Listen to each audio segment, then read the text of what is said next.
Today we are going to be making some items for a fall still life.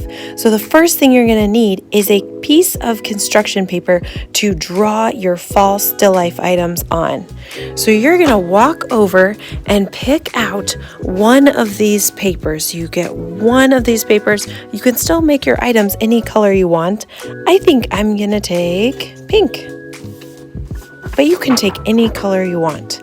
Then you're going to take it back to your table and draw your 3 or more items on here for your fall still life with crayon. Since we need to draw 3 items, I want to brainstorm and think of what I could draw that would be considered a fall item. I could make a pumpkin, leaf, maybe some corn.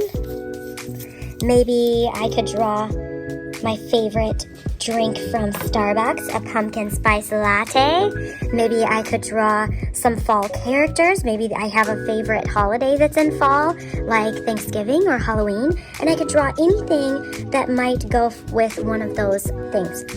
And then we're going to draw the texture on those things. Notice when we hold a pumpkin, it feels bumpy. The stem might feel rough and pokey. And we can draw all those things in our picture to show that texture. What shape might I draw to make this pumpkin? If you said a circle or an oval, that is what I was thinking too. I can use any color I want and draw a nice big circle. But the great thing about drawing these fall items is that when you have bumps like this, that's actually great because it looks more realistic. It looks more like a real pumpkin because real pumpkins do have bumps. They are not perfectly the same all the way around. Now let's try an ear of corn. What shape could I make to draw this? If you said oval, that's what I was thinking. I think I'll switch to a different color. That's pretty similar. I'm going to do this one. We'll draw a nice big oval.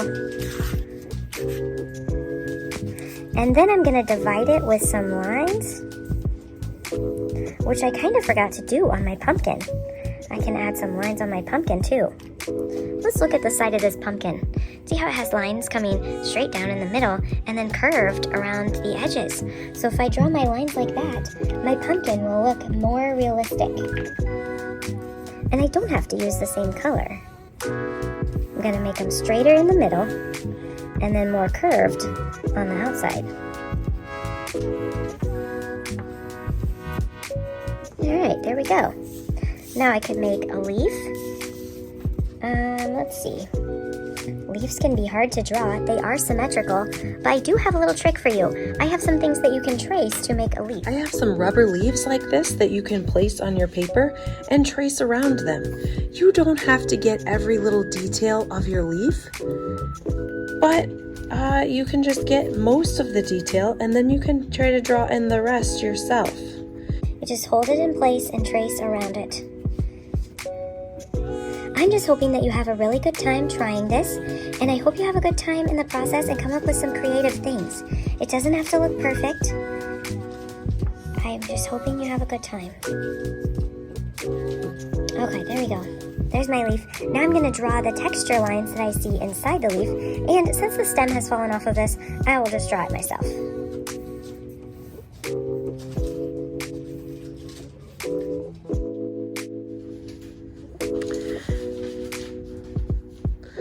This project is going to involve painting over top of some hot glue and crayon wax. The wax in the crayons keeps the paint from sticking to the paper. So we can also color in our fall items so that we have more texture when we go to add paint later. I can also do that with my corn.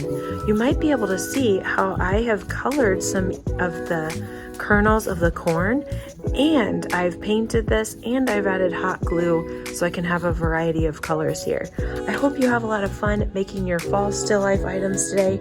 Can't wait to work on it with you next time. I have one quick thing to tell you about the pumpkins that will be coming to your table and some of the other fall items.